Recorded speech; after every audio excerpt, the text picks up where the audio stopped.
नमस्कार दोस्तों, आज मैं आपको सातों वारों की कहानी सुनाने जा रही हूँ। प्रेम से बोलिए सातों वारों के देव की जय हो। एक नगर में एक ब्राह्मण रहता था। वह सूर्य भगवान का परम भक्त था। नहाता धोता और कहानी सुनाता था, परंतु कमाता नहीं था। ब्राह्मण घर में रहता तो ब्राह्मणी कमाने को कहती और बाहर के भी लोग उसे अपमानित करते।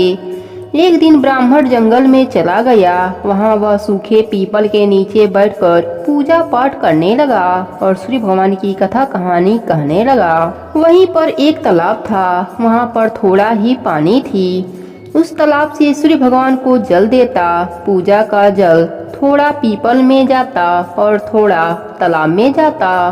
इस तरह पीपल को पानी मिलने लगा। वह हरा भरा हो गया और तालाब भी पानी से भर गया। धीरे धीरे वहाँ खूब पक्षी आने लगे। एक दिन वह ब्राह्मण पीपल के पेड़ के नीचे बैठकर पूजा कर रहा था। तभी आकाशवाणी हुई, ब्राह्मण तू क्या मांगता है? ब्राह्मण यह सुनकर घबरा गया। उसने सोचा भूत बोल रहा है। 3-4 दिन लगातार वही आवाजें सुनाई दे रही थी। वह घर आकर ब्राह्मणी से सारी बातें बताई। ब्राह्मणी बड़ा ही चतुर थी। वह बोली, शायद सूर्य भगवान हैं, आप उनसे धन मांग लीजिए, हमारी गरीबी दूर हो जाएगी। ब्राह्मण ने कहा, कैसे मांगूं? मुझे तो कुछ मांगने नहीं आता। कोई ऐसी तरकीब बताओ, थोड़े शब्दों में काम चल जाए। ब्राह्मणी ने कहा, जैसा मैं कहती हूँ वैसा कर देना। सोने के पलंगे में पोते को दास दासियों को खिलाते हुए देखूं, इस प्रकार लंबी उम्र भी मिलेगी, धन दौलत भी मिल जाएगा। दूसरे दिन ब्राह्मण पूजा का सामान लेकर उसी पेड़ के नीचे बैठकर पूजा करने लगा। तभी सूर्य भगवान ने कहा, ब्राह्मण मांग, क्या चाहिए? जैसा ब्राह्मणी ने कहा था वैसा ही ब्राह्मण बोला। सूर्य भगवान ने तथास्तु बोले। ब्राह्मण घर आया तो उसका झोपड़ा महल में बदल गया।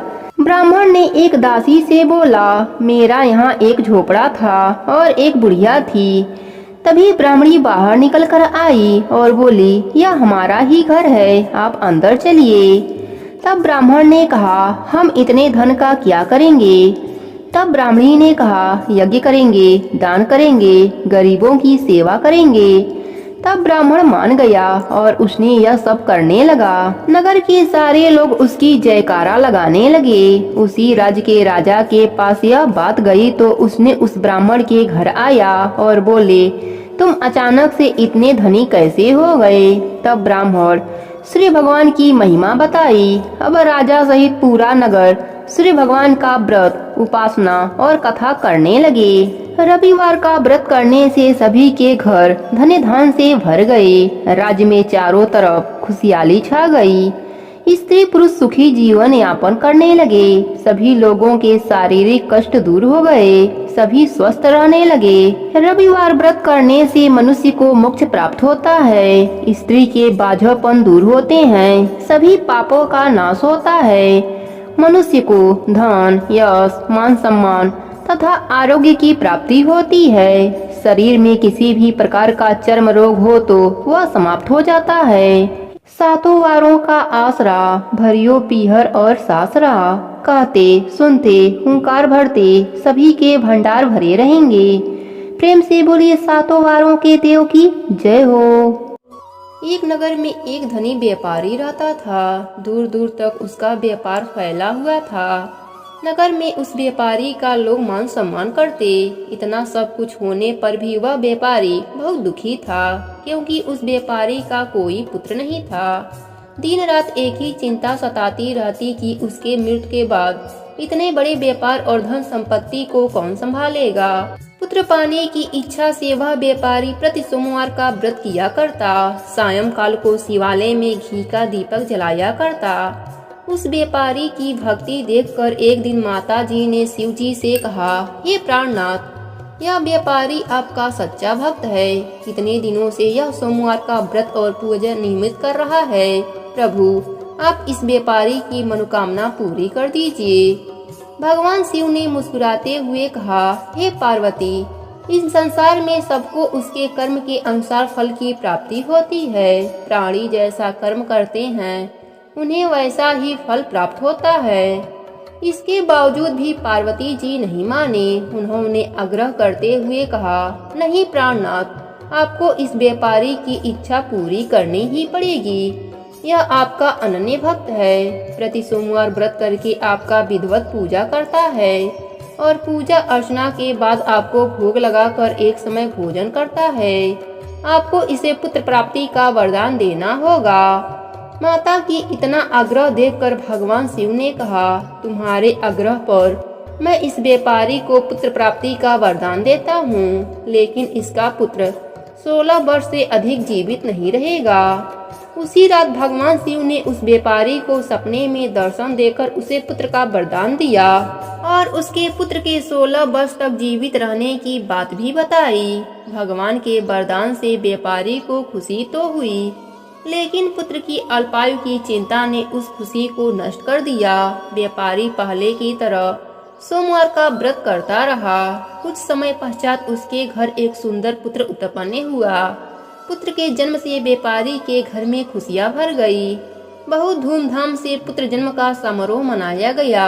व्यापारी को पुत्र जन्म की अधिक खुशी नहीं हुई, क्योंकि उसको अपने पुत्र की अल्पायु का रहस्य पता था।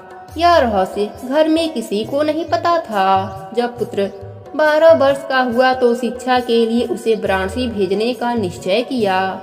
बच्चे के मामा को बुलाया और कहा कि पुत्र को शिक्षा प्राप्त करने के लिए वाराणसी छोड़ आओ।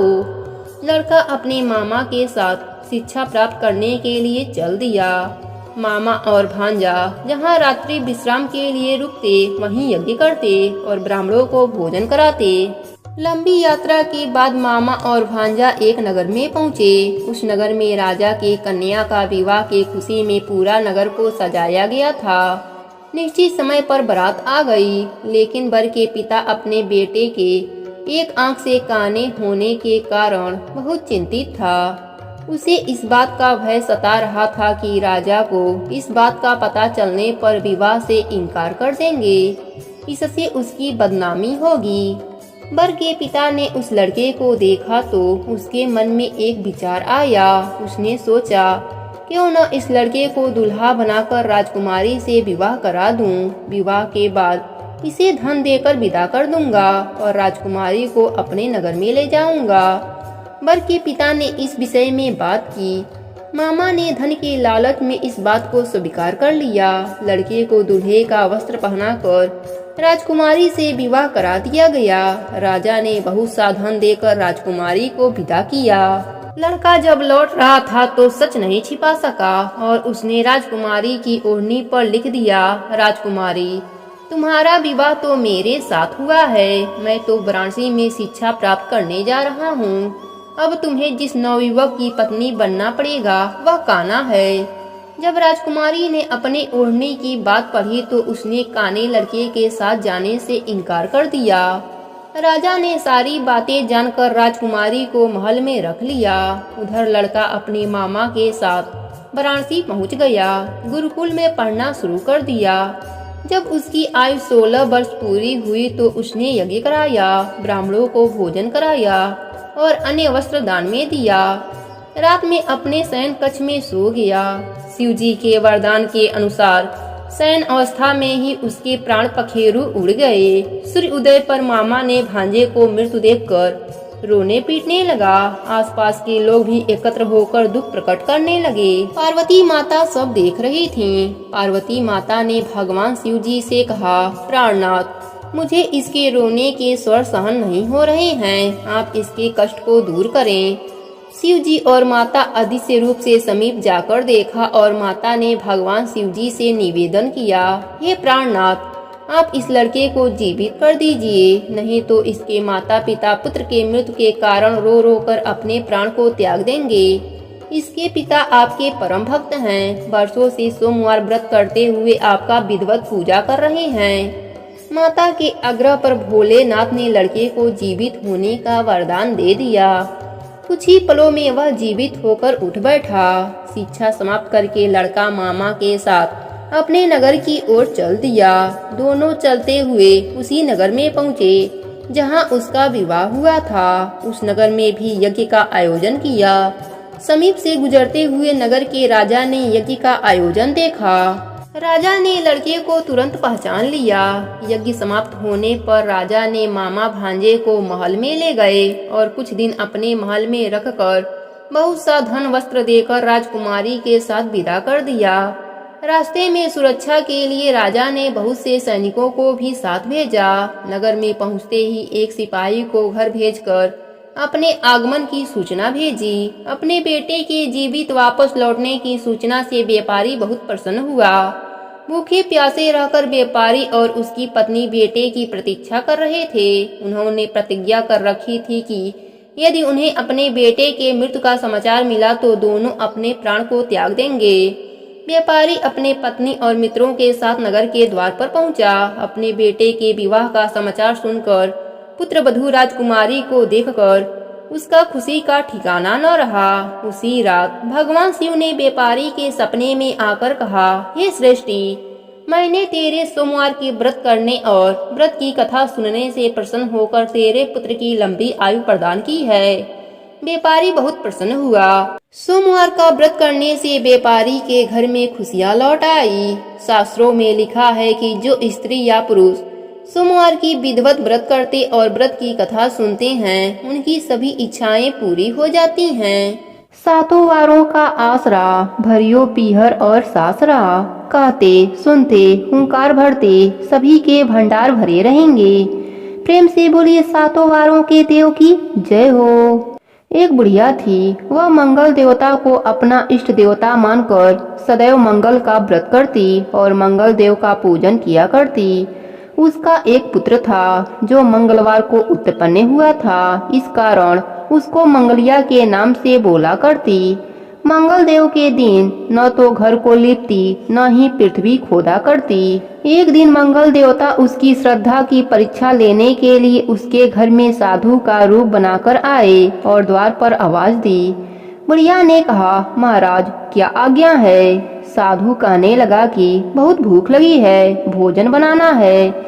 इसके लिए तू थोड़ी सी मिट्टी लीप दे तो तेरा पुण्य होगा। यह सुनकर बुढ़िया ने कहा, महाराज आज मंगलवार का व्रत ही हूँ, इसलिए मैं चौका नहीं लगा सकती। कहो तो जल का छिड़काव कर दूं, उस पर भोजन बना लेना।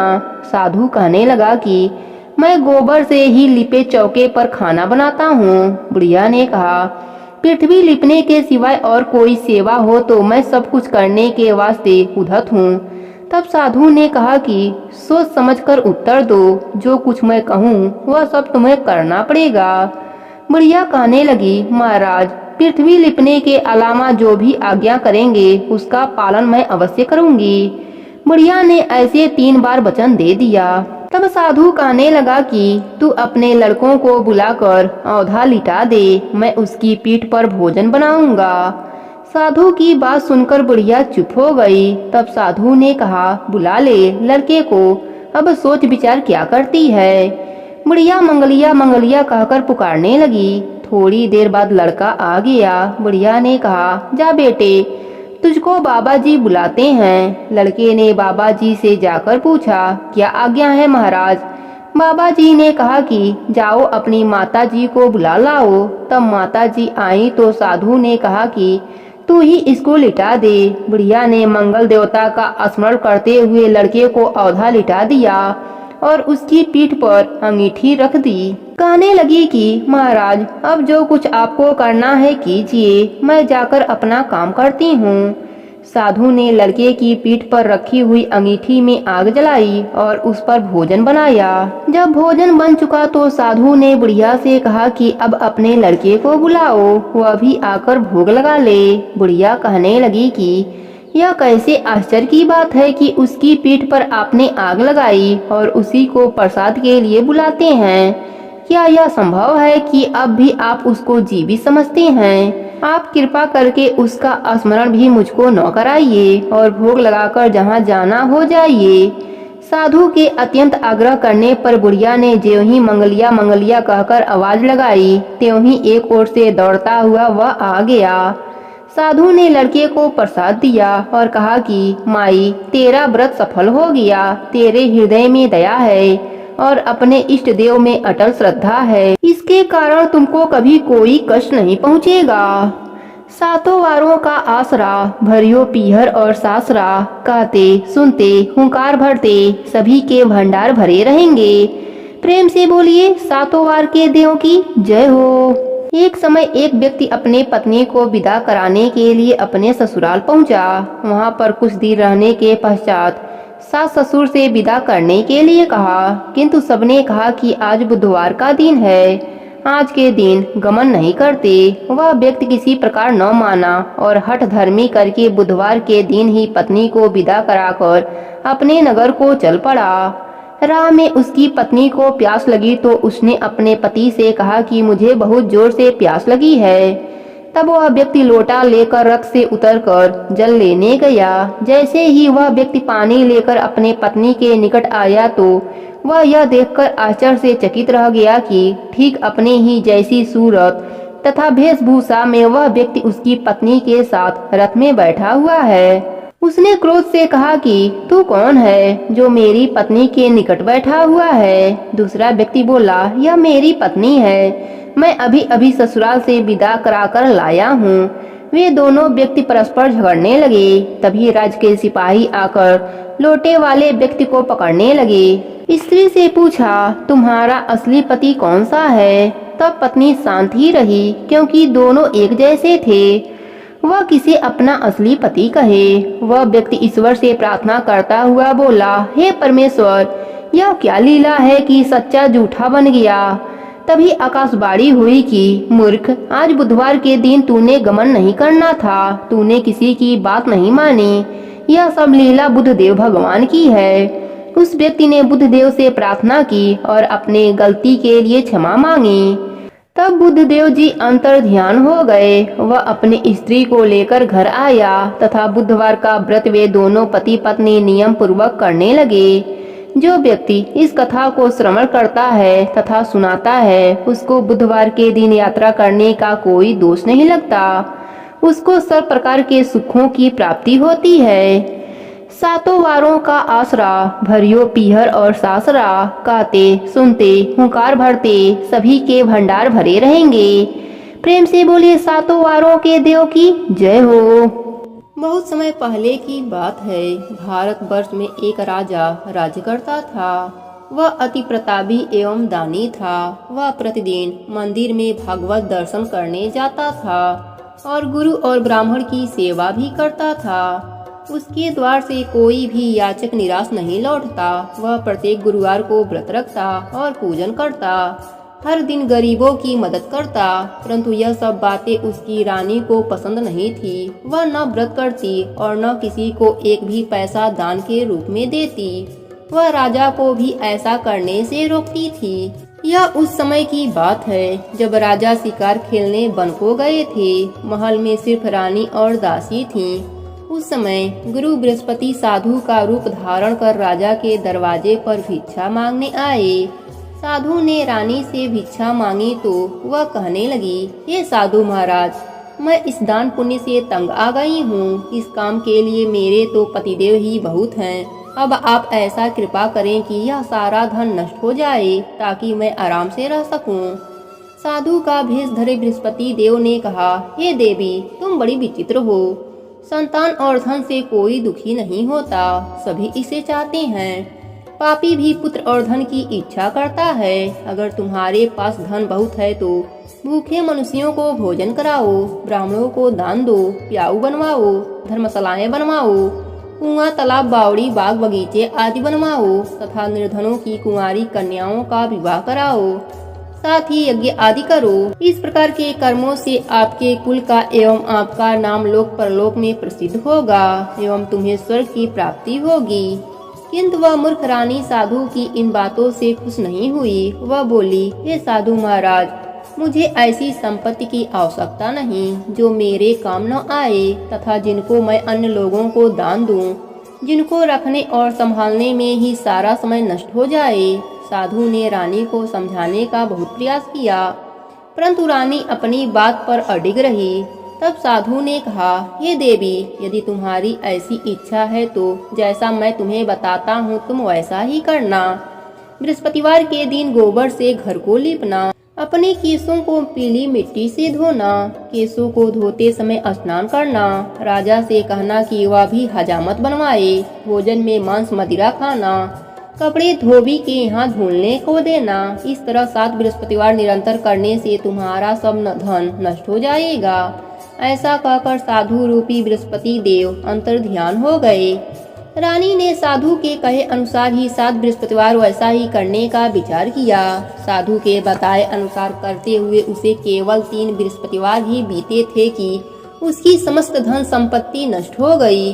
भोजन के लिए भी परिवार तरसने लगा तथा सांसारिक भोगों से दुखी रहने लगा। इस प्रकार के अभावग्रस्त जीवन से तंग आकर एक बार राजा रानी से कहने लगा कि हे रानी, तुम यहाँ पर रहो, मैं दूसरे देश को जाता हूँ, क्योंकि यहाँ पर मुझे सभी मनुष्य जानते हैं, इसलिए मैं यहाँ कोई कार्य नहीं कर सकता। देश चोरी परदेश भीख के समान है। ऐसा कहकर राजा प्रदेश को चला गया। वहाँ जंगल से लकड़ी काट कर लाता और उन्हें शहर में बेचकर अपना जीवन यापन करने लगा। राजा के जाने के पश्चात इधर उसके बिना रानी और दासियां दुखी रहने लगीं। किसी दिन भोजन मिलता तो किसी दिन जल पीकर ही रहना पड़ता था। एक समय रानी और दासियों को 7 दिन बिना भोजन के व्यतीत हो गए तो रानी अपने दासी से बोली, हे दासी, यहाँ पास ही के नगर में मेरी बहन रहती है जो बहुत धनवान है। तू उसके पास जा और वहाँ से 5 सेर बेझर मांग कर ला, जिससे कुछ समय के लिए गुजर बसर हो जाएगा। दासी उसकी बहन के पास गई। उस दिन बृहस्पतिवार का दिन था। रानी की बहन उस समय ध्यान मग्न होकर पूजा कर रही थी। दासी ने रानी की बहन से कहा, हे रानी, मुझे आपके पास आपकी बहन ने भेजा है, मुझे 5 सेर बेझर दे दो। दासी ने अपनी बात अनेक बार कही, परंतु रानी की बहन ने कोई उत्तर नहीं दिया, क्योंकि वह उस समय बृहस्पतिवार की कथा सुन रही थी। रानी की बहन से जब दासी को कोई उत्तर नहीं मिला तो वह अति दुखी हुई। उसे क्रोध भी बहुत आया। लौटकर वह रानी से बोली, हे रानी, आपकी बहन बहुत धनी स्त्री है, परंतु वह बहुत घमंडी भी है। वह छोटे लोगों से बात नहीं करती। 5 सेर बेझर देने के लिए मैंने उससे बहुत बार कहा, परंतु उसने कोई उत्तर नहीं दिया। इस प्रकार मुझे निराश एवं खाली हाथ लौटना पड़ा। रानी बोली, हे दासी, इसमें मेरी बहन का किसी प्रकार से कोई दोष नहीं है। जब बुरे दिन आते हैं तब कोई सहारा नहीं देता, अपने पराये हो जाते हैं। अच्छे बुरे का ज्ञान विपत्ति में होती है। जो ईश्वर की इच्छा होगी वही होगा। यह सब हमारे भाग्य का दोष है।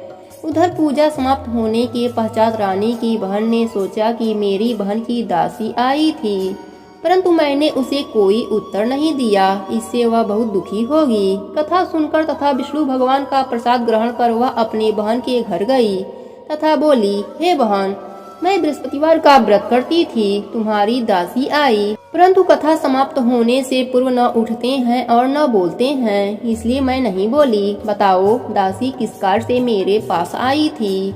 रानी बोली, बहन, हमारे घर अनाज नहीं था तथा राजा प्रदेश गए हुए हैं। वैसे तुमसे कोई बात छिपी नहीं है, इस कारण मैंने दासी को तुम्हारे पास 5 सेर बेझर लेने के लिए भेजा था। इस पर रानी की बहन बोली, हे बहन, बृहस्पति भगवान सबको मनवांछित फल देते हैं। देखो, शायद तुम्हारे घर के किसी कोने में अनाज रखा हो। यह सुनकर रानी की दासी घर के अंदर गई तो वहाँ एक घड़ा बेझर का भरा हुआ मिला। उसे बड़ा आश्चर्य हुआ, क्योंकि उसके अनुसार घर का एक एक बर्तन अन्न से खाली था। उसने बाहर आकर रानी को सारा वृतांत सुनाया। दासी अपने रानी से कहने लगी, हे रानी, देखो, वैसे भी हमको जब अन्न नहीं मिलता तो हम व्रत के समान रहते हैं। अगर इनसे व्रत की विधि तथा कथा पूछ ली जाए तो बृहस्पतिवार का व्रत हम भी कर लिया करेंगे। और फिर दासी के कहने पर रानी ने अपनी बहन से बृहस्पतिवार व्रत पूजन विधि एवं नियमों के बारे में विस्तार से पूछा। उन्होंने बताया, जो बृहस्पतिवार के व्रत में चने की दाल और मुनक्कों से विष्णु भगवान का केले के जड़ में पूजन कर दीपक जलाता है, पीला भोजन करता है, पीले वस्त्र धारण करता है तथा प्रेम पूर्वक बृहस्पति भगवान की कथा सुनता है, उस पर गुरु भगवान प्रसन्न होते हैं, उसे अन्य धन पुत्र देते हैं, मनोवांछित मनोकामना पूर्ण करते हैं। फिर व्रत एवं पूजन की विधि बताकर रानी की बहन अपने घर लौट गई। तत्पश्चात रानी और दासी दोनों ने निश्चय किया कि बृहस्पति देव भगवान का व्रत एवं पूजन जरूर करेंगे। 7 दिन पश्चात जब बृहस्पतिवार का दिन आया तो दोनों ने व्रत रखा। घुड़सवार में जाकर चना और गुड़ बीन लाई और उसकी दाल बनाकर केले के जड़ में विष्णु भगवान का पूजन किया। अब पीला भोजन कहाँ से आए, यह सोचकर दोनों बड़ी दुखी हुईं, परंतु उन्होंने व्रत किया था, इसलिए बृहस्पति देव भगवान उनसे प्रसन्न थे। एक साधारण व्यक्ति के रूप में वे 2 थालों में सुंदर पीला भोजन लेकर आए और दासी को देकर बोले, हे दासी, यह भोजन तुम्हारे और रानी के लिए है, तुम दोनों इसे ग्रहण करना। दासी भोजन पाकर अति प्रसन्न हुई और रानी से बोली, हे रानी जी, भोजन कर लो।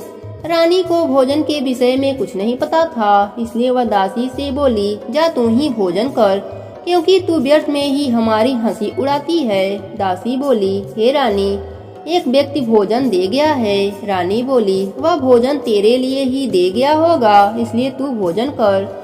दासी ने कहा, हे रानी, वह व्यक्ति हम दोनों के लिए भोजन देकर गया है, अतः मैं और आप दोनों ही साथ साथ भोजन करेंगे। फिर दोनों ने गुरु भगवान को धन्यवाद एवं नमस्कार कर भोजन प्रारंभ किया। उसके बाद से दोनों प्रत्येक बृहस्पतिवार को गुरु भगवान का व्रत एवं पूजन करने लगी। बृहस्पति भगवान की कृपा से उन दोनों की भोजन एवं धन की कमी दूर हो गई, परंतु रानी फिर पहले की तरह आलस्य करने लगी। तब दासी ने कहा, हे रानी, आप पहले भी इसी प्रकार आलस्य करती थी, आपको धन संभालने एवं दान देने में कष्ट होता था, इसी कारण सभी धन नष्ट हो गए और हमारी ऐसी दुर्दशा हो गई। अब गुरु भगवान की कृपा से धन मिला है तो आपको फिर आलस्य हो रहा है। बड़े कष्टों के बाद आपने यह धन पाया है, इसलिए आपको दान पुण्य करना चाहिए। भूखे मनुष्यों को भोजन कराओ, ब्राह्मणों को दान दो, प्याऊ बनवाओ, कुआं, तालाब, बावड़ी आदि का निर्माण कराओ, कुंवारी कन्याओं का विवाह कराओ, मंदिर, पाठशाला बनाकर दान दो, धन को शुभ कार्यों में खर्च करो, जिससे आपके कुल का सम्मान बढ़े तथा आपको स्वर्ग की प्राप्ति हो एवं आपके पितृ प्रसन्न हों। दासी की बात मानकर रानी ने इसी प्रकार के कर्म करने प्रारंभ कर दिए। इस प्रकार करने से उसका काफी यश फैलने लगा। कुछ दिनों बाद एक दिन रानी और दासी आपस में विचार करने लगी कि न जाने राजा किस दशा में होंगे, उनकी कोई खोज खबर नहीं है। रानी राजा की खबर न पाकर उदास रहने लगी। गुरु भगवान से उन्होंने प्रार्थना की और भगवान ने रात्रि में राजा को सपने में दर्शन देकर कहा, हे राजा, उठ, तेरी रानी तुझको याद करती है, अब अपने देश लौट जा। राजा प्रातः काल उठा। वह सोचने लगा कि मैं किस प्रकार रानी के पास खाली हाथ जाऊंगा, मेरे पास तो कुछ भी नहीं। स्त्री जात खाने और पहनने के ही साथी होती हैं। पर प्रभु की आज्ञा मानकर वह अपने नगर चलने को तैयार हुआ। परदेश में राजा बहुत दुखी रहता था। प्रतिदिन जंगल में लकड़ी बीनकर लाता और उसे शहर में बेचकर अपने दुखी जीवन को बड़ी कठिनाइयों से व्यतीत करता था। एक दिन राजा दुखी होकर अपने पुराने दिनों को याद करके रोने लगा। उस जंगल में बृहस्पति देव एक साधु का रूप धरकर आए और राजा से बोले, हे लकड़िहारे, तुम इस बिरियान जंगल में किस चिंता में बैठे हो, मुझे बतलाओ। यह सुनकर राजा की आंखों से आंसू भर आए और वह साधु को प्रणाम करके बोला, हे प्रभु, आप सब कुछ जानते हैं। इतना कहकर राजा ने साधु को अपनी समस्त व्यथा सुना दी। तब साधु रूप में गुरु भगवान राजा से बोले, हे राजन, तुम्हारी पत्नी ने बृहस्पतिवार के दिन बृहस्पति देव का अपमान किया था, जिसके कारण तुम्हारी यह दुर्दशा हुई है। अब तुम किसी प्रकार की चिंता मत करो, भगवान तुम्हें पहले से अधिक धन प्रदान करेंगे। देखो, तुम्हारी पत्नी ने बृहस्पतिवार का व्रत करना आरंभ कर दिया है। अब तुम भी बृहस्पतिवार का व्रत करके चने की दाल व गुड़ जल के लोटे में डालकर केले का पूजन करो, फिर कथा कहो या सुनो। भगवान तुम्हारी सभी इच्छाओं को पूरा करेंगे। साधु के वचन सुनकर राजा बोला, हे प्रभु, मुझे लकड़ी बेचने के पश्चात इतना धन भी नहीं बचता कि भोजन करने के उपरांत कुछ भी बचा सकूं। मैंने रात्रि में अपनी रानी को व्याकुल एवं व्यथित देखा है। मेरे पास कोई साधन नहीं जिससे उसका समाचार भी जान सकूं। इसके अतिरिक्त मैं बृहस्पति देव की कथा भी नहीं जानता, जिसे कहकर या सुनकर मैं व्रत धारण कर भगवान बृहस्पति का पूजन कर सकूं। साधु ने कहा, हे राजा, तुम किसी बात की चिंता न करो। बृहस्पतिवार के दिन तुम नित्य की भांति लकड़ियाँ लेकर शहर में जाओ। तुम्हें रोज से 2 गुना धन प्राप्त होगा, जिससे तुम भली भांति भोजन कर लोगे तथा गुड़ एवं चने का प्रसाद खरीद कर बृहस्पति देव की पूजा भी कर सकोगे। बृहस्पतिवार व्रत की कथा इस प्रकार है। प्राचीन समय में एक बहुत ही निर्धन ब्राह्मण था। उसके कोई संतान नहीं थे। ब्राह्मण नित्य पूजा पाठ किया करता। वह स्वभाव से दयालु तथा धार्मिक विचारों वाला व्यक्ति था, परंतु उसकी पत्नी बहुत मलिनता के साथ रहती थी। वह न तो स्नान करती न ठीक से कार्य करती। अपने पत्नी की ऐसी आदत के कारण ब्राह्मण देवता बहुत दुखी रहते थे। वह अपने पत्नी को बहुत समझाते, किंतु उसका कोई परिणाम न निकलता। भगवान की कृपा से ब्राह्मण की स्त्री को कन्या उत्पन्न हुई। वह कन्या ब्राह्मण के घर में बड़ी होने लगी। वह बालिका प्रातः काल ही स्नान करके भगवान विष्णु का जप करती।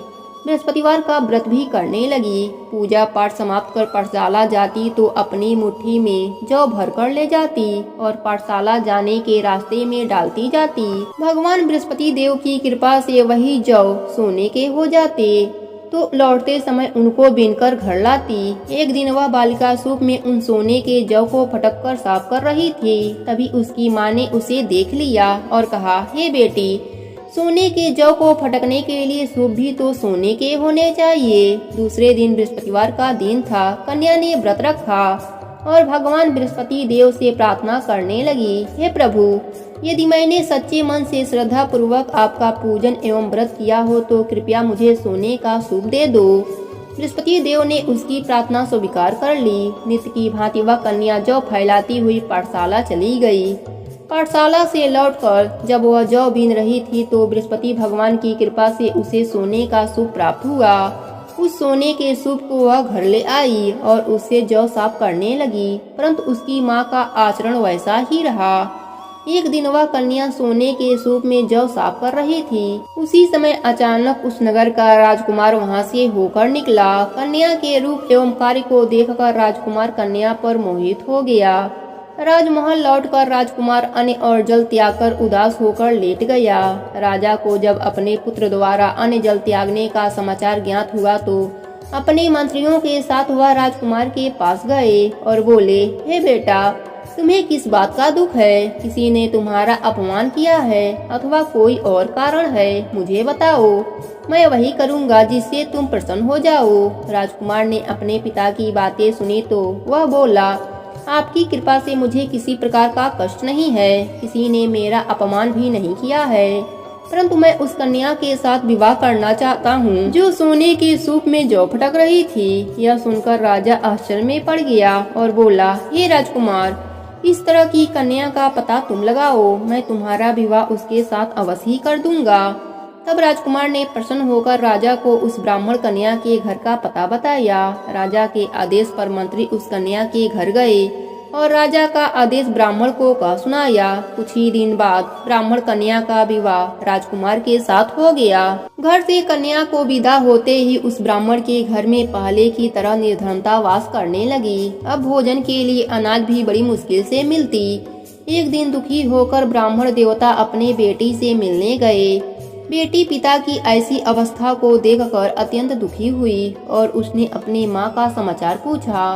ब्राह्मण ने पुत्री को सभी हाल का सुनाया। पुत्री ने अपने पिता को बहुत सा धन देकर विदा किया। इस प्रकार ब्राह्मण का कुछ समय सुखपूर्वक व्यतीत हुआ, लेकिन धन समाप्त होने के बाद स्थिति पहले की तरह हो गई। ब्राह्मण फिर अपने पुत्री के यहाँ गया और उससे सभी हाल का सुनाया। पुत्री बोली, हे पिताजी, आप अपने साथ माताजी को यहाँ ले आइए, मैं उन्हें विधि बता दूंगी जिससे गरीबी दूर हो जाएगा। ब्राह्मण देवता अपनी पत्नी को साथ लेकर राजमहल अपने पुत्री के पास पहुँचे तो पुत्री अपने माँ को समझाने लगी, हे माँ, तुम सुबह उठकर सर्वप्रथम स्नान आदि करके भगवान विष्णु का पूजन किया करो तो सब निर्धनता दूर हो जाएंगी। परंतु उसकी माँ ने उसकी एक न मानी। वह सुबह उठकर सर्वप्रथम अपने पुत्री का बचा जूठन खा लेती। एक दिन उसकी बेटी को अपने माँ पर बहुत गुस्सा आया। उसने एक रात एक कोठरी से सारा सामान निकालकर अपनी माँ को उसमें बंद कर दिया। प्रातः कोठरी से अपनी माँ को निकालकर तथा स्नान आदि कराकर पूजा पाठ कराया तो उसकी माँ की बुद्धि ठीक हो गई। इसके बाद वह प्रतिदिन पूजा पाठ करती और प्रत्येक बृहस्पतिवार का व्रत भी रखने लगी। इस व्रत के प्रभाव से उसकी माँ भी अत्यंत धनवान एवं पुत्रवती हो गई और बृहस्पति देव की कृपा से वृद्धा अवस्था में मृत्यु को प्राप्त कर स्वर्ग हो गई। वह ब्राह्मण भी सुखपूर्वक इस लोक का सुख भोग कर स्वर्ग को प्राप्त हुआ। इस प्रकार कहानी कहकर साधु देवता वहां से अंतर ध्यान हो गए। धीरे धीरे समय बीता तथा बृहस्पतिवार का दिन आया। लकड़ीहारा रूपी राजा जंगल से लकड़ी काटकर किसी शहर में बेचने गया। आज उसे और दिनों से अधिक धन मिला। राजा ने चना गुड़ आदि लाकर भगवान विष्णु का पूजन किया तथा बृहस्पतिवार का व्रत किया। उस दिन से उसके सभी कष्ट दूर हो गए, परंतु अगले बृहस्पतिवार को वह व्रत करना भूल गया। इस कारण बृहस्पति भगवान उससे रुष्ट हो गए। उस दिन उस नगर के राजा ने विशाल यज्ञ का आयोजन किया तथा अपने समस्त राज्य में घोषणा करा दी कि कोई भी मनुष्य अपने घर में भोजन न बनावे और आग न जलावे। सब लोग मेरे यहाँ भोजन करने आए। इस आज्ञा को जो नहीं मानेगा उसको सूली पर लटका दिया जाएगा। राजा के आज्ञा अनुसार राज्य के सभी निवासी राजा के भोज में सम्मिलित होने गए, परंतु लकड़ीहारा कुछ विलंब से पहुंचा, इसलिए राजा उसको भोजन कराने अपने साथ महल में ले गए।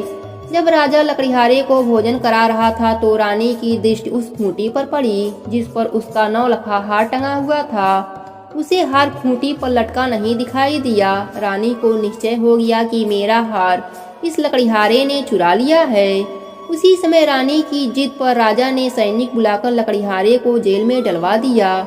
जेल खाने में बंद वह लकड़ीहारा बहुत दुखी होकर विचार करने लगा। न जाने कौन से पूर्व जन्म के कुकर्म से मुझे यह दुख प्राप्त हुआ है। जेल में बंद लकड़ीहारा भगवान बृहस्पति देव को याद करने लगा। तत्काल बृहस्पति देव साधु के रूप में प्रकट हो गए और उसकी दशा देखकर कहने लगे, अरे मूर्ख, तू बृहस्पतिवार को बृहस्पति देव का व्रत करना और कथा कहना भूल गया। इसी कारण तुझे दुख प्राप्त हुआ है। अब किसी प्रकार का चिंता मत कर। बृहस्पतिवार के दिन जेल खाने के दरवाजे पर तुझे 4 पैसे पड़े मिलेंगे। तू उन पैसों को प्रसाद मंगाना। भगवान बृहस्पति देव का पूजन एवं कथा कहना। कथा का प्रसाद स्वयं भी ग्रहण करना तथा दूसरों को भी खिलाना। इस प्रकार करने से तुम्हारे सभी कष्ट दूर हो जाएंगे। अगले बृहस्पतिवार राजा को जेल के द्वार पर 4 पैसे पड़े मिले। राजा ने पूजा का सामान मंगाकर कथा कही और प्रसाद बांटा। उसी रात बृहस्पति देव ने उस नगर के राजा को सपने में दर्शन देकर कहा, हे राजा, तूने जिस आदमी को जेल खाने में बंद रखा है वह निर्दोष है, वह राजा है, उसे छोड़ दो। रानी का 9 लखा हार उसी खूंटी पर टंगी है। अगर तू ऐसा नहीं करेगा तो तेरे को कष्ट दूंगा। राजा सुबह उठा और खूंटी पर हाथ टंगा देखकर लकड़ीहारे को बुलाकर उससे क्षमा याचना की तथा राजा को योग्य वस्त्र सुंदर आभूषण भेंट कर उसे विदा किया। बृहस्पति देव की आज्ञा अनुसार राजा अपने नगर को चल दिया। जब वह नगर के निकट पहुंचा तो उसे बड़ा आश्चर्य हुआ। वहां पाले से अधिक तालाब, बाग और कुएं आदि बहुत से धर्मशालाएं, मंदिर आदि बने हुए थे। राजा ने जब नगर वासियों से पूछा कि यह बाग, तालाब, धर्मशालाएं एवं कुएं किसके द्वारा बनाए गए हैं, तब नगर के सब लोग कहने लगे कि यह सब रानी और दासी द्वारा बनाए गए हैं। राजा को बहुत आश्चर्य हुआ, परंतु क्रोध भी बहुत आया। जब रानी ने यह खबर सुनी कि राजा आ रहे हैं तो उसने दासी से कहा, हे दासी, देख, राजा हमें अति दीन अवस्था में छोड़ गए थे। वह हमारी ऐसी हालत देखकर कहीं द्वार से न लौट जाएं, इसलिए तू द्वार पर खड़ी हो जा। रानी की आज्ञा अनुसार दासी दरवाजे पर खड़ी हो गई। जब राजा आए तो उन्हें अपने साथ महल में लेवा आई। तब राजा ने क्रोध करके अपनी तलवार निकाली तथा रानी से पूछा, बताओ, इतना धन तुम्हें किस प्रकार प्राप्त हुआ है?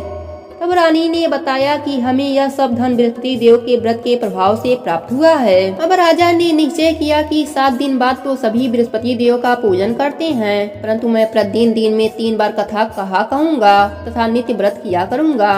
अब हर समय राजा के दुपट्टे में चने की दाल बधी रहती तथा दिन में 3 बार कथा कहता। ऐसे ही एक दिन राजा ने विचार किया कि चलो अपने बहन के यहाँ हो आऊं। ऐसा निश्चय कर राजा घोड़े पर सवार होकर अपने बहन के यहाँ चल दिया। मार्ग में उसने देखा कि कुछ आदमी एक मुर्दे को ले जा रहे हैं। उन्हें रोककर वह कहने लगा, अरे भाइयों, कुछ देर मेरी बृहस्पतिवार का व्रत कथा सुन लो। वे बोले, लो हमारा तो आदमी मर गया है, इसकी अपनी कथा की पड़ी है। परंतु कुछ आदमी बोले, अच्छा कहो, हम तुम्हारी कथा को सुनेंगे। राजा ने दाल निकाली और कथा कहानी शुरू कर दी। जब कथा आधी हो गई तो मुर्दा हिलने लगा। जब कथा समाप्त हुई तो मुर्दा राम राम कह के उठ बैठा। राजा आगे चला। उसे चलते चलते शाम हो गई। आगे मार्ग में उसे एक किसान खेत में हल जोतता हुआ मिला। राजा उससे बोला, अरे भैया, तुम मेरी बृहस्पतिवार की कथा सुन लो। किसान बोला, जब तक तेरी कथा सुनूंगा तब तक 4 हरैया जोत लूंगा। जाओ भैया, अपनी कथा किसी और को सुनाना। राजा आगे चला तो राजा के हटते ही किसान के बैल पछाड़ खाकर गिर गए और किसान के पेट में बहुत तेज दर्द होने लगा। उसी समय किसान की माँ रोटी लेकर आई। उसने जब यह देखा तो अपने पुत्र से सारा हाल पूछा। बेटे ने सारा हाल बता दिया। किसान की माँ दौड़ी दौड़ी घोड़े पर सवार राजा के पास गई और उससे बोली, मैं तेरी कथा सुनूंगी, तू अपनी कथा मेरे खेत पर चलकर कह। राजा ने लौटकर किसान के खेत पर जाकर कथा कही, जिसे सुनते ही बैल खड़े हो गए तथा किसान के पेट का दर्द भी समाप्त हो गया। और फिर राजा अपने बहन के घर पहुंचा। बहन ने भाई की खूब आवभगत की। दूसरे दिन सुबह राजा जगा तो उसने देखा कि सब लोग भोजन कर रहे हैं। राजा ने अपनी बहन से जब पूछा कि ऐसा कोई मनुष्य है जिसने भोजन न किया हो और जो मेरी बृहस्पतिवार का व्रत कथा सुन ले। बहन बोली, हे भैया, यह देश ऐसा ही है। यहाँ के लोग पहले भोजन करते हैं, बाद में अन्य काम करते हैं। अगर पड़ोस में कोई हो तो देख आती हूँ। ऐसा कहकर बहन चली गई। परंतु उसे कोई भी ऐसा व्यक्ति नहीं मिला जिसने भोजन न किया हो। वह एक कुम्हार के घर गई जिसका लड़का बीमार था। उसे यह भी पता चला कि उसके यहाँ 3 दिन से किसी ने भोजन नहीं किया है। राजा की बहन ने अपने भाई की कथा सुनने के लिए कुम्हार से आग्रह किया तो वह तैयार हो गया। राजा जाकर बृहस्पतिवार की कथा कही, जिसको सुनकर कुम्हार का लड़का ठीक हो गया।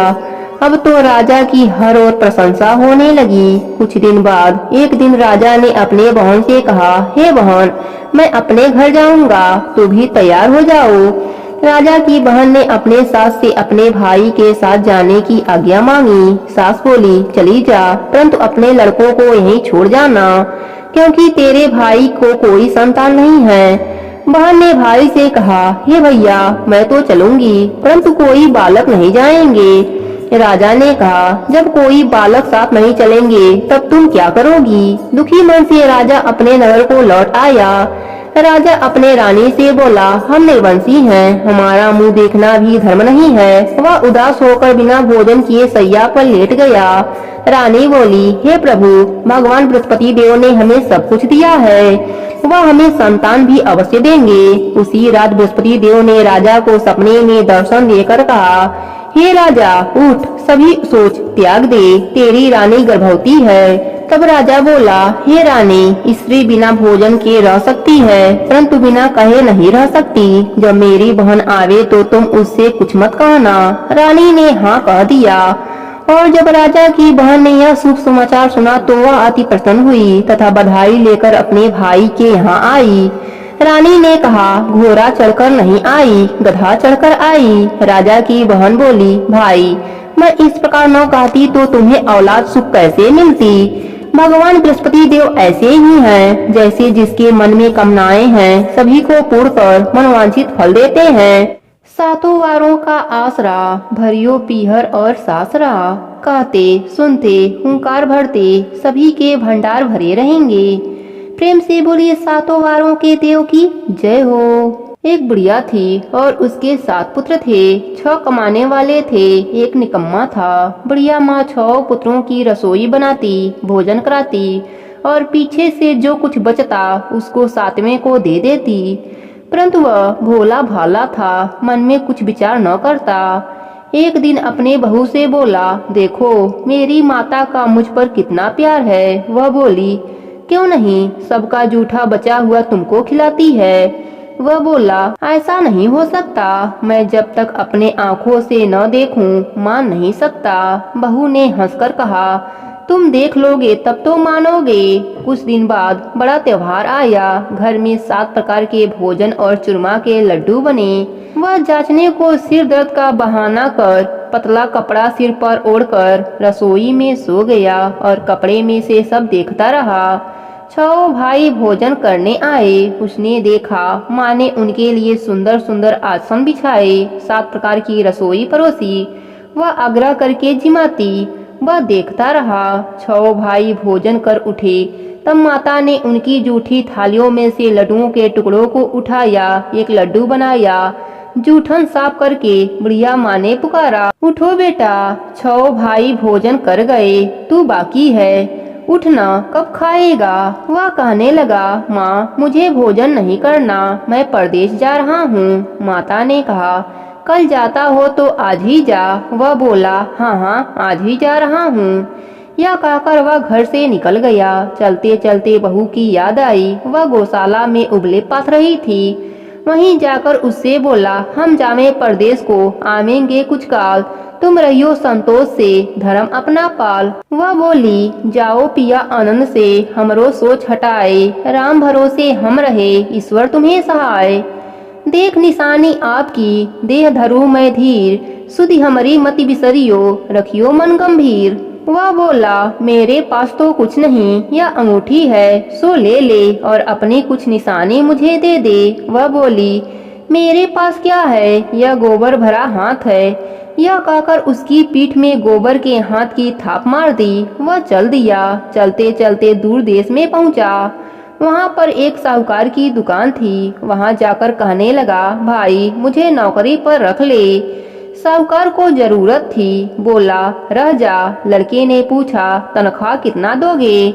साहूकार ने कहा, काम देखकर दाम मिलेगा। साहूकार की नौकरी मिली। वह सवेरे 7 बजे से रात तक नौकरी बजाने लगा। कुछ दिनों में दुकान का सारा लेन देन, हिसाब किताब, ग्राहकों का माल बेचना, सारा काम करने लगा। साहूकार के 7-8 नौकर थे। वे सब चक्कर खाने लगे कि यह तो बहुत ही होशियार बन गया है। सेठ ने भी काम देखा और 3 महीने में उसे आधे मुनाफे का साझेदार बना लिया। वह 12 वर्ष में ही नामी सेठ बन गया और मालिक सारा कारोबार उस पर छोड़कर बाहर चला गया। अब बहू पर क्या बीती सो सुनो। सास ससुर उसे दुख देने लगे। सारी गृहस्थी का काम करके उसे लकड़ी लेने जंगल भेज देते।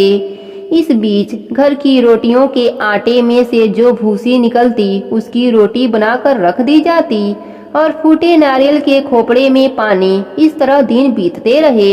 एक दिन वह लकड़ी लेने जा रही थी कि रास्ते में बहुत सी स्त्रियां संतोषी माता का व्रत करती दिखाई दी। वह वहां खड़ी हो कथा सुनकर बोली, बहनों, या तुम किस देवता का व्रत करती हो और इसके करने से क्या फल मिलता है? इस व्रत के करने की क्या विधि है? यदि तुम अपने व्रत का विधान मुझे समझाकर कहोगी तो मैं तुम्हारा एहसान मानूंगी। तब उनमें से एक स्त्री बोली, सुनो, यह संतोषी माता का व्रत है। इसके करने से निधनता दरिद्रता का नाश होता है और लक्ष्मी आती हैं।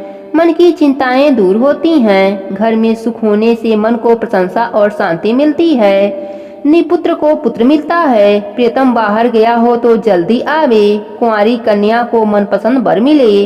राजद्वारे में बहुत दिनों में मुकदमा चलता हो तो खत्म हो जावे। सब तरह सुख शांति हो। घर में धन जमा हो, पैसा जायदाद का लाभ हो, रोग दूर हो जावे तथा और जो कुछ मन में कामना हो वे सब इस संतोषी माता की कृपा से पूरी हो जावे। इसमें संदेह नहीं। वह पूछने लगी, यह व्रत कैसे किया जावे, यह भी बताओ तो बड़ी कृपा होगी। स्त्री कहने लगी, 1.25 रुपए का गुड़ चना लेना, इच्छा हो तो 5.25 रुपए का लेना या 11.25 रुपए का भी सहूलियत अनुसार लेना। बिना परेशानी, श्रद्धा और प्रेम से जितना बन सके सवाई लेना। 1.25 रुपए से 5.25 रुपए तथा इसमें भी ज्यादा शक्ति और भक्ति अनुसार लें। हर शुक्रवार को निराहार रह कथा कहना सुनना। इसके बीच क्रम टूटे नहीं, लगातार नियम पालता रहना। सुनने वाला कोई न मिले तो घी का दीपक जला उसके आगे जल के पात्र को रख कथा कहना, परंतु नियम न टूटे। जब तक कार्य सिद्ध न हो नियम पालन करना और कार्य सिद्ध हो जाने पर ही व्रत का उद्यापन करना। 3 मास में माता फल पूरा करती हैं। यदि किसी के खोटे ग्रह हो तो भी माता 1 वर्ष में अवश्य कार्य को सिद्ध करती हैं। कार्य सिद्ध होने पर ही उद्यापन करना चाहिए, बीच में नहीं। उद्यापन में 2.5 सेर आटे का खाजा तथा इसी परिणाम से खीर तथा चने का साग करना, 8 लड़कों को भोजन कराना, जहाँ तक मिले देवर जेठ भाई बंधु कुटुंब के लड़के लेना, न मिले तो रिश्तेदारों और पड़ोसियों को लड़के बुलाना, उन्हें भोजन कराना, यथाशक्ति दक्षिणा दे माता का नियम पूरा करना। उस दिन घर में कोई खटाई न खावे। यह सुनकर बुढ़िया के लड़के की बहू चल दी। रास्ते में लकड़ी के बोझ को बेच दिया और उन पैसों से चना गुड़ ले माता के व्रत की तैयारी कर आगे चली और सामने मंदिर देख पूछने लगी, यह मंदिर किसका है? सब कहने लगे, संतोषी माता का मंदिर है। यह सुन माता के मंदिर में जा माता के चरणों में लौटने लगी। दीन होकर विनती करने लगी, माँ मैं निपट मूर्ख हूँ, व्रत के नियम कुछ नहीं जानती, मैं बहुत दुखी हूँ। हे माता जगजननी, मेरा दुख दूर कर, मैं तेरे शरण में हूँ। माता को दया आ गई। एक शुक्रवार बीता कि दूसरे शुक्रवार को ही उसके पति का पत्र आया और तीसरे को उसका भेजा हुआ पैसा भी आ पहुँचा। यह देख जेठानी मुंह सिकोड़ने लगी, इतने दिनों में पैसा आया, इसमें क्या बड़ाई है? लड़के ताने देने लगे। काकी के पास अब पन्ने आने लगे, रुपया आने लगा। अब तो काकी की खातिर बढ़ेगी, अब तो काकी बुलाने से भी नहीं बोलेंगी। बेचारी सरलता से कहती, भैया पत्र आवे रुपया आवे तो हम सबके लिए अच्छा है। ऐसा कहकर आंखों में आंसू भरकर संतोषी माता के मंदिर में आ मातेश्वरी के चरणों में गिरकर रोने लगी। माँ मैंने तुझसे पैसा नहीं मांगा, मुझे पैसे से क्या काम, मुझे तो अपने सुहाग से काम है। मैं तो अपने स्वामी के दर्शन और सेवा मांगती हूँ। तब माता ने प्रसन्न होकर कहा, जा बेटी तेरा स्वामी आएगा। यह सुन खुशी से बावली हो घर में जा काम करने लगी। अब संतोषी माँ विचार करने लगी, इस भोली पुत्री से मैंने कह तो दिया तेरा पति आवेगा, पर आवेगा कहाँ से? वह तो सपने में भी इसे याद नहीं करता, इसे याद दिलाने मुझे जाना पड़ेगा।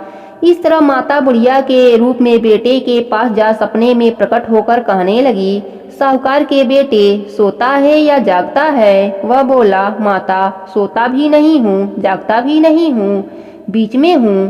क्यों, क्या आज्ञा है? माँ कहने लगी, तेरा घर बार कुछ है या नहीं? वह बोला, मेरा सब कुछ है माता, माँ बाप भाई बहन बहू, क्या कमी है? माँ बोली, भोले पुत्र तेरी स्त्री घोर कष्ट उठा रही है, माँ बाप उसे दुख दे रहे हैं, वह तेरे लिए तरस रही है, तू उसकी सुध ले। वह बोला, हाँ माता यह तो मुझे मालूम है, परंतु मैं जाऊँ तो जाऊँ कैसे? परदेश की बात है, लेन देन का कोई हिसाब नहीं, कोई जाने का रास्ता नजर नहीं आता, कैसे चला जाऊं? माँ कहने लगी, मेरी बात मान।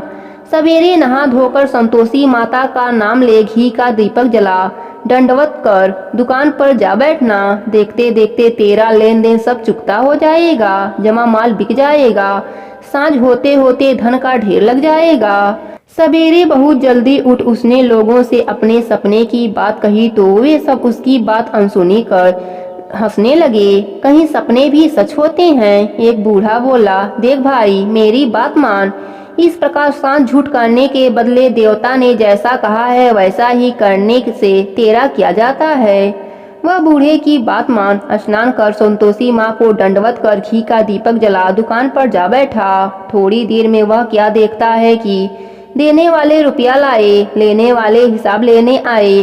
कोठे से भरे सामानों के खरीदार नगद दाम में सौदा करने लगे। शाम तक धन का ढेर लग गया। माता का चमत्कार देख प्रसन्न होकर मन में माता का नाम ले घर जाने के वास्ते गहना कपड़ा खरीदने लगा और वहाँ के काम से निपट कर वह घर को रवाना हुआ। वहाँ बहू बेचारी जंगल में लकड़ी लेने जाती, लौटते वक्त माँ के मंदिर पर विश्राम करती। वहाँ तो उसका रोजाना रुकने का स्थान था। दूर से धूल उड़ती देख वह माता से पूछने लगी, हे माता यह धूल कैसे उड़ रही है? माँ कहती है, हे पुत्री तेरा पति आ रहा है, अब तू ऐसा कर लकड़ियों के 3 बोझ बना ले, एक नदी किनारे रख, दूसरा मेरे मंदिर के पास रख, तीसरा अपने सर पर रख। तेरे पति को लकड़ी का गट्ठर देखकर मोह पैदा होगा, वह वहाँ रुकेगा, नाश्ता पानी बना खाकर माँ से मिलने जाएगा। तब तू लकड़ियों का बोझ उठाकर घर जाना और बीच चौक में गट्ठा डालकर 3 आवाजें जोर से लगाना, लो सासू जी, लकड़ियों का गट्ठा ले लो, भूसी की रोटी दे दो और नारियल के खोपड़े में पानी दे दो। आज कौन मेहमान आया है? माँ की बात सुन बहू प्रसन्न होकर लकड़ियों के 3 गट्ठर बनाए, एक नदी के तट पर रखा, एक माता के मंदिर के पास रखा। इतने में ही एक मुसाफिर आ पहुंचा। सूखी लकड़ी देख उसकी इच्छा हुई कि यहीं विश्राम करें और भोजन बनाकर गांव जाएं। इस प्रकार भोजन बना विश्राम कर वह गांव को गया, सबसे प्रेम से मिला। उसी समय बहू सिर पर लकड़ी का गट्ठर लिए आई, लकड़ी का भारी बोझ आंगन में डाल जोर से 3 आवाजें देई, लो सासू माँ, लकड़ी का गट्ठा ले लो, भूसी की रोटी दे दो, नारियल के खोपड़े में पानी दे दो। आज कौन मेहमान आया है? यह सुनकर सास बाहर आई, अपने दिए हुए कष्टों को भुलाते हुए कहती है, बहू ऐसा क्यों कहती है? तेरा मालिक ही आया है, आ बैठ, मीठा भात खा, भोजन कर, कपड़े गहने पहन। इतने में आवाज सुन उसका स्वामी बाहर आया और अंगूठी देख व्याकुल हो माँ से पूछता है, माँ यह कौन है? माँ कहती है, बेटा यह तेरी बहू है, आज 12 वर्ष हो गए, तू जब से प्रदेश गया है तब से सारे गांव में जानवरों की तरह भटकती रहती है, काम काज घर का कुछ नहीं करती, 4 समय आकर खाती है। अब तुझे देखकर भूसी की रोटी और नारियल के खोपड़े में पानी मांग रही है। वह लज्जित होकर बोला, माँ ठीक है, मैंने इसे भी देखा है और तुम्हें भी देखा है, अब मुझे दूसरे घर की चाबी दो, मैं उसी में रहूंगा। तब माँ बोली, ठीक है बेटा, तेरी जैसी मर्जी, कहकर चाबी की गुच्छा पटक दिया। उसने ताला ली, दूसरे कमरे में जो 3 मंजिल के ऊपर था खोलकर सारा सामान जमाया। एक दिन में ही वहाँ के राजा के महल जैसा ठाट बाट बन गया। अब क्या था, वे दोनों सुखपूर्वक रहने लगे। इतने में अगला शुक्रवार आया। बहू ने अपने पति से कहा कि मुझे माता का उद्यापन करना है। पति बोला, बहुत अच्छा, खुशी से करो। वह तुरंत ही उद्यापन की तैयारी करने लगी। जेठ के लड़कों को भोजन के लिए कही, उसने मंजूरी दिया, परंतु पीछे जेठानी अपने बच्चों को सिखलाती है, देखो रे, भोजन के समय तुम लोग खटाई मांगना, जिससे उसका उद्यापन पूरा ना हो। लड़के जिमने आए, खीर पेट भर कर खाई, परंतु याद आते ही कहने लगे, हमें कुछ खटाई दो, खीर खाना हमें भाता नहीं, देखकर अरुचि होती है। बहू कहने लगी, खटाई किसी को नहीं दी जाएगी, यह तो संतोषी माता का प्रसाद है। लड़के तुरंत उठ खड़े हुए, बोले, पैसा लाओ। भोली बहू कुछ जानती नहीं थी, सो उन्हें पैसा दे दिया। लड़के उसी समय जाकर इमली खा लिए। यह देखकर बहू पर संतोषी माता ने कोप किया। राजा के दूत उसके पति को पकड़कर ले गए। जेठ जेठानी मनमाने खोटे वचन कहने लगे, लूट लूट कर धन इकट्ठा किया था, सो राजा के दूत पकड़कर ले गए। अब सब मालूम पड़ जाएगा जब जेल की हवा खाएगा। बहू से यह वचन सहन नहीं हुआ। रोती रोती माता के मंदिर में गई। हे माता, तुमने यह क्या किया? हंसाकर अब क्यों रुलाती हो? माता बोली, पुत्री, तूने उद्यापन करके मेरा व्रत भंग किया है, इतनी जल्दी सब बातें भुला दी। वह कहने लगी, माता, भूली तो कुछ नहीं, न कुछ अपराध किया है, मुझे तो लड़कों ने भूल में डाल दिया, मैंने भूल से उन्हें पैसा दे दिया, मुझे क्षमा कर दे। माँ बोली, ऐसी भी कहीं भूल होती है? वह बोली, माँ, मुझे माफ कर दो, मैं फिर तुम्हारा उद्यापन करूंगी। माँ बोली, अब भूल मत करना। वह बोली, अब ना होगी। माँ, अब बतलाओ वह कैसे आवेंगे? माँ बोली, जा पुत्री, तेरा पति तुझे रास्ते में ही आता मिलेगा। वह घर को चल दी।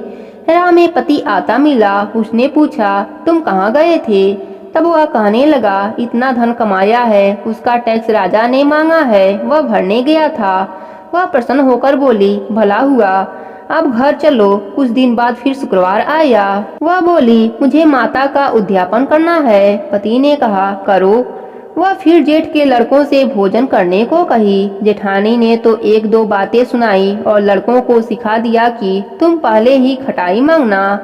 लड़के कहने लगे, हमें खीर खाना नहीं भाता, जी बिगड़ता है, कुछ खटाई खाने को दे दो। वह बोली, खटाई खाने को नहीं मिलेगी, आना हो तो आओ। वह ब्राह्मणों के लड़कों को लाकर भोजन कराई, यथाशक्ति दक्षिणा की जगह एक एक फल दिया। इससे संतोषी माता प्रसन्न हुई। माता की कृपा होते ही 9वें मास उसको चंद्रमा के समान सुंदर पुत्र हुआ।